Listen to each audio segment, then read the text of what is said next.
Hi. അങ്ങനെ രണ്ടാഴ്ചത്തെ ഇടവേളയ്ക്ക് ശേഷം വീണ്ടും നമ്മുടെ ബേസിൽ ജോസഫ് ഒരു സിനിമയായിട്ട് വന്നിരിക്കുകയാണ്, പൊന്മാൻ. അപ്പോൾ ഈ ഒരു സിനിമയുടെ വിശേഷങ്ങളാണ് ഇന്നത്തെ വീഡിയോയിൽ നമ്മൾ പരിശോധിക്കാൻ പോകുന്നത്. ഇപ്പം ധ്യാൻ ശ്രീനിവാസനായിരുന്നു പറയുന്നത് വീക്ക്ലി സ്റ്റാർ എന്ന് പറഞ്ഞത്. ഇപ്പം ബേസിൽ ജോസഫിനെ പറയേണ്ടിയിരിക്കുന്നു. ആഴ്ചയിലും സിനിമകളാണ്. ബേസിൽ ജോസഫ്, സജിൻ ഗോപു, ലിജോമോൾ ജോസ്, ദീപക് പറമ്പോല്, പിന്നെ ആനന്ദ് മന്മഥ് എന്നിവരൊക്കെയാണ് ഈ സിനിമയിൽ പ്രധാന വേഷം കൈകാര്യം ചെയ്തിട്ടുള്ളത്. GR ഇന്ദുഗോപന്റെ നോവലിന്റെ ഒരു ദൃശ്യാവിഷ്കാരം കൂടിയാണ് പൊന്മാൻ എന്ന് പറഞ്ഞ ഈ ഒരു സിനിമ എന്നുള്ളത്. അപ്പോൾ ഈ സിനിമയുടെ തിരക്കഥ എഴുതിയിട്ടുള്ളത് ഇദ്ദേഹം തന്നെയാണ്. ഇദ്ദേഹത്തിന് കൂടാതെ ജസ്റ്റിൻ മാത്യുവും കൂടി ഉൾപ്പെട്ടിട്ടുണ്ട്. രണ്ടുപേരും കൂടിയാണ് തിരക്കഥ എഴുതിയിട്ടുള്ളത്. ജ്യോതിഷ് ശങ്കറാണ് സംവിധായകനായിട്ട് വന്നിട്ടുള്ളത്. അപ്പം എന്താ പറയാ, ഈ ഒരു സിനിമയെ കുറിച്ചുള്ള വിശേഷങ്ങളാണ് ഇന്നത്തെ വീഡിയോ നമ്മൾ പരിശോധിക്കാൻ പോകുന്നത്. പൊന്മാൻ പ്ലോട്ട് കാര്യങ്ങളൊന്നും ഞാൻ പറയുന്നില്ല. ഇതുപോലുള്ള പ്ലോട്ട് എന്ന് വെച്ചാൽ ഒരു ഫ്രഷ് ആയിട്ടുള്ള സംഭവമാണ്. ഇതുപോലുള്ള സംഭവങ്ങളൊക്കെ നമ്മുടെ മലബാർ ഏരിയയിലേക്ക് ഇല്ല, പക്ഷെ ചിലപ്പം ആ ഒരു തെക്ക് ഭാഗത്തേക്ക്, അതായത് കൊല്ലം ഭാഗത്തുള്ള നടക്കുന്ന കഥയായിട്ടാണ് പറയുന്നത്. ആ ഭാഗത്തേക്ക് കണ്ടുപോകുന്നു. ഈ പിന്നെ കല്യാണത്തിന് പൊന്നു കൊടുക്കുന്നതും ഈ പിന്നെന്താ പറയാ, സ്ത്രീധനം കൊടുക്കുന്ന എല്ലാ സ്ഥലത്തും ഉണ്ട്. സ്ത്രീധനം കൊടുക്കുന്നതല്ല, അത് വേറെ ജ്വല്ലറിയുടെ ആ ഒരു എന്താ പറയാ, പിന്നെ സ്വർണം കൊടുക്കുന്നത്, അവിടുന്ന് പൈസ പിരിപ്പിക്കുന്നതാണ്. അത് കുറച്ച് കാര്യങ്ങളാണ്. അത് നിങ്ങൾ സിനിമ കാണുക, കൂടുതലൊന്നും ഞാൻ പറയുന്നില്ല. അപ്പം അതിനെ തുടർന്നുണ്ടാകുന്ന കുറച്ച് സംഭവങ്ങളും കാര്യങ്ങളാണ് പൊന്ന്, അതായത് സ്വർണത്തെ തുടർന്നുണ്ടാകുന്ന സ്വർണ്ണമാണ് ഈ സിനിമയിൽ വിഷയമായിട്ട് വരുന്നത്. അപ്പോൾ ഈ ഒരു സിനിമയുടെ വിശേഷങ്ങൾ നോക്കാം. പെർഫോമൻസ് കിഡിലൻ പെർഫോമൻസ് ആയിരുന്നു. ബേസിൽ ജോസഫ് മലയാള സിനിമയുടെ പൊന്ന് തന്നെ പറയാം. പൊന്നും കുടം പൊന്മാൻ. ബേസിൽ ജോസഫ് അടിപൊളിയാക്കിയിട്ടുണ്ട്. പെർഫോമൻസ് ഫസ്റ്റ് മുതൽ അവസാനം വരെ സൂപ്പറാക്കിയിട്ടുണ്ട്.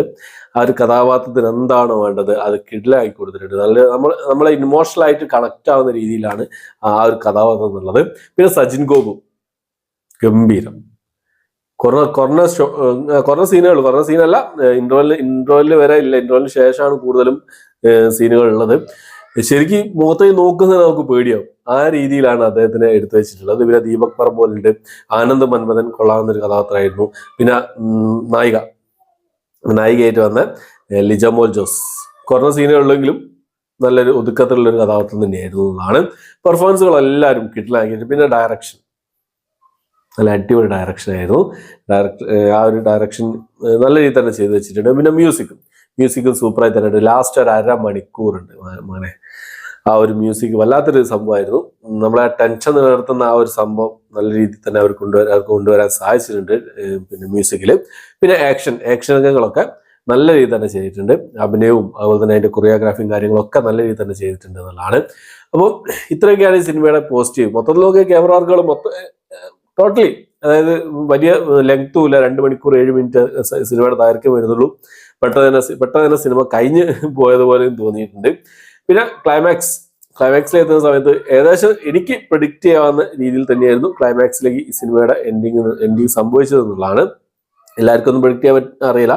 ഞാൻ പ്രഡിക്റ്റ് ചെയ്ത ഒരു സംഭവത്തിലേക്കാണ് സിനിമയുടെ കഥ പോയെന്നുള്ളത് ലാസ്റ്റിലേക്ക് എത്തുന്ന സമയത്ത്. പക്ഷേ ലാസ്റ്റ് ഒരു അരമണിക്കൂറാണ് അത് തീരെ പ്രതീക്ഷിക്കാത്തൊരു സംഭവം നടക്കുന്നുണ്ട്. അതിന് ശേഷം എന്ത് എന്നുള്ളതായിരുന്നു. അത് നല്ല രീതിയിൽ തന്നെ അവർ ചെയ്തിട്ടുണ്ട് എന്നുള്ളതാണ്.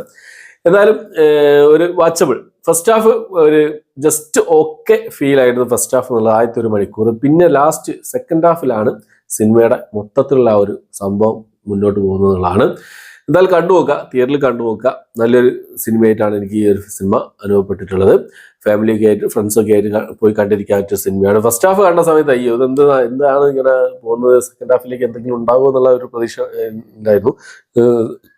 സെക്കൻഡ് ഹാഫും ഫസ്റ്റ് ഹാഫ് പോലെയൊക്കെ ആയിരുന്നെങ്കിൽ പടം മൊത്തം കയ്യിൽ നിന്ന് പോയിരുന്നു. പക്ഷെ സെക്കൻഡ് ഹാഫ് വലിയ കുഴപ്പമില്ലാത്ത രീതിയിൽ നല്ല രീതിയിൽ എടുത്തു വെച്ചിട്ടുണ്ട്. എനിക്ക് ഇഷ്ടപ്പെട്ടു. വലിയൊരു സംഭവമൊന്നുമല്ല, കണ്ടിരിക്കാം.